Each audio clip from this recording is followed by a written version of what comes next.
Assalamualaikum warahmatullahi wabarakatuh. Halo adik-adik semuanya. Selamat datang di channel YouTube Belajar Bersama Bu Sulis. Hari ini pembelajaran untuk kelas 3 sekolah dasar, yaitu tematik tema 4, kewajiban dan hakku, subtema 1, kewajiban dan hakku di rumah untuk pembelajaran kedua. Adik-adik, tujuan pembelajaran kita hari ini: 1. Siswa mampu mengidentifikasi hak dan kewajiban sebagai anggota keluarga dengan tepat. 2. Siswa mampu membuat peta pikiran kata tanya tentang hak dan kewajiban sebagai anggota keluarga berkaitan dengan tidur siang dengan tepat. Ketiga, siswa mampu membedakan pelaksanaan hak dan kewajiban sebagai anggota keluarga berkaitan dengan pakaian dengan tepat. Keempat, siswa dapat menuliskan saran yang mungkin diberikan untuk penyelesaian masalah dengan tepat. Dan yang terakhir, tujuan kita, pembelajaran kita hari ini, siswa dapat mengidentifikasi manfaat aktivitas istirahat untuk menjaga kesehatan dengan benar. Baik adik-adik, sekarang kita langsung dengan pembelajaran kedua. Ayo kita amati gambar di bawah ini. Adik-adik, bagaimana jika kamu menghadapi situasi itu? Di sini ada gambar ketika hujan, ketika panas terik matahari ya ini, kemudian ketika malam hari. Apa yang terjadi jika kita tidak berpakaian? Kira-kira bagaimana adik-adik? Tentu kita akan kedinginan ketika hujan dan terasa sangat panas ketika ada matahari yang begitu panas di atas kita. Dan ketika malam tanpa pakaian kita juga akan merasa dingin. Nah, jadi adik-adik, pakaian itu sangat bermanfaat untuk kita. Pertanyaannya, adik-adik, pakaian ini merupakan hak ataukah kewajiban yang harus kita dapatkan, adik-adik? Jawabannya apa? Ya, pakaian itu merupakan hak kita sebagai anak. Jadi kita berhak mendapatkan pakaian dari keluarga kita. Tentunya pakaian yang bersih ya, pakaian yang wangi. Tapi tidak perlu pakaian baru adik-adik. Kenapa? Karena pakaian yang kita punya itu yang seharusnya kita rawat ya, kita cuci setiap hari dan kita rawat dengan baik. Kita akan mempelajari tentang hak dan kewajiban.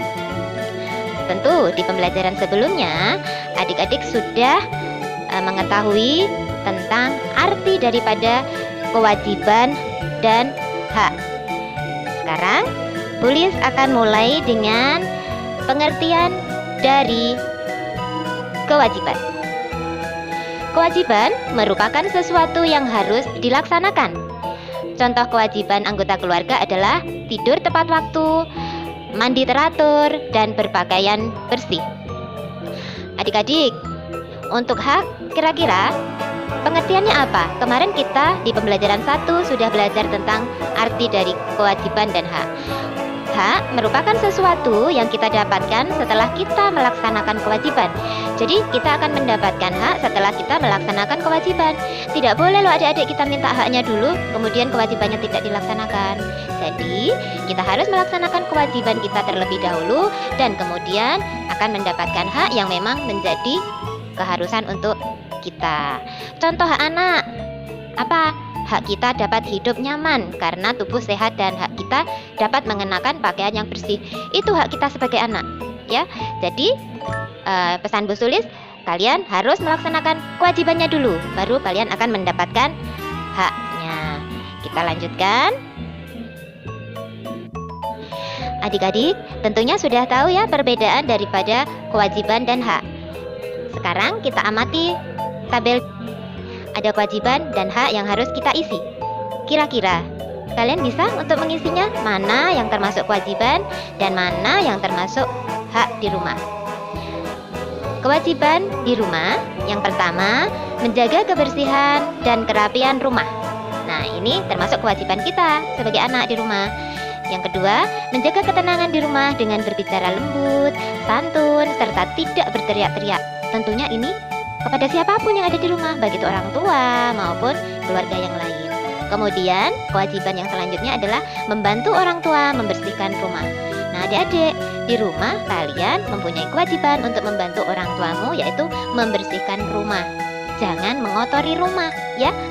Selanjutnya, untuk hak. Kira-kira adik-adik, hak kalian di rumah itu apa? Yang pertama adalah mendapatkan perlindungan dan keamanan di rumah.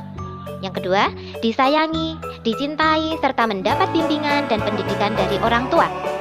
Yang ketiga, dapat bermain bersama kakak atau adik.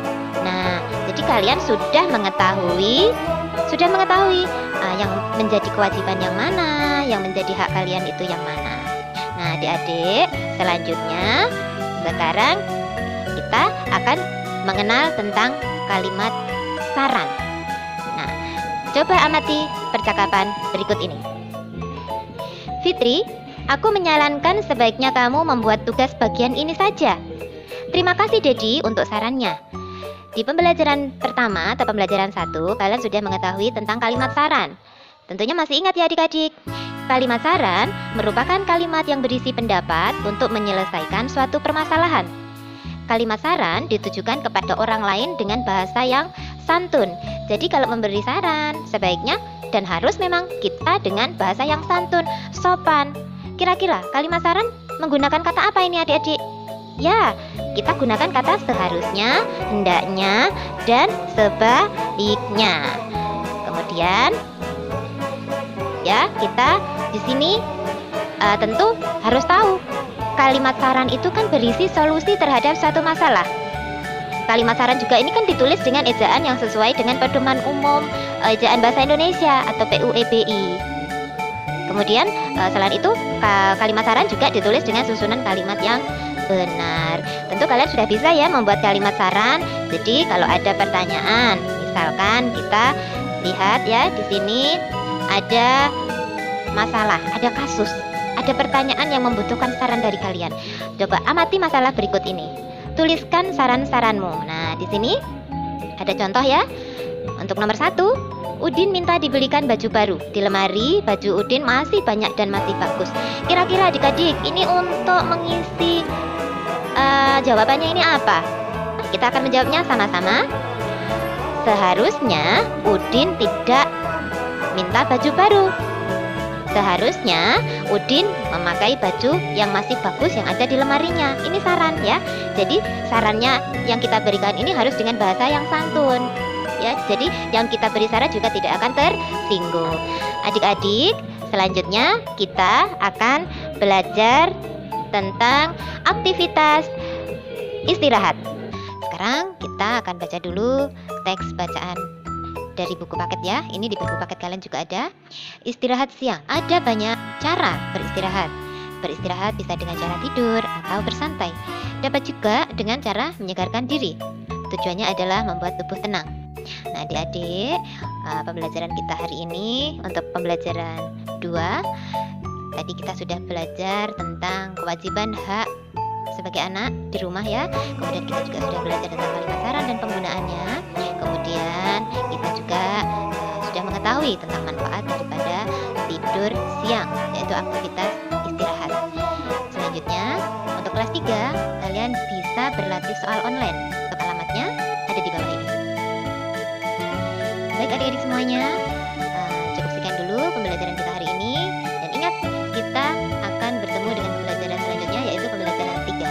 Selalu jaga kesehatan, selalu jaga kebersihan. Terima kasih dan wassalamualaikum warahmatullahi wabarakatuh.